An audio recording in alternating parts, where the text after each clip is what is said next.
Matalino ka nga, violente naman ako. Pag sinapakbak kita, may magagawa yung talino mo. Ano sabi mo, be?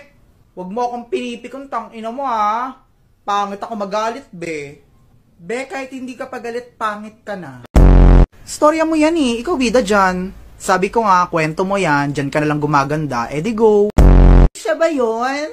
Di ba tawagan nilang magjowa, babe? Tas minsan, pinsan! Aesthetic pala tawag dyan. Kulang, hindi siya nagsuot ng deodorant. Unahan ko na kaya tong turuan ng leksyon kay ma'am. Pwede kaya yun? Ay! Uusog yung lip tint mo pag tinampal kita. Gawa! Wag na, makick out pa ako. Nasipa na nga ako ng putok mo. Uy, tara, B, tara punta natin yun, oh. Ang ganda, oh. Ang layo-layo. Pinapagod mo ako, ayoko na. Nakikita mo yon? Ba yan eh? Saan? Ayun, oh. O, ano meron doon? Diyan ka titilapon kapag inartihan mo pa ako, ha? Nasa bundok tayo, tas ayaw mo maglakad, ha? Agis na lang kita. Tara na!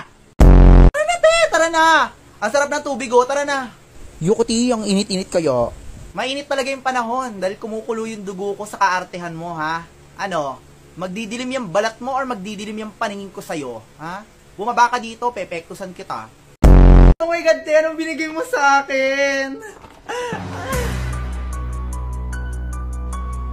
Baso?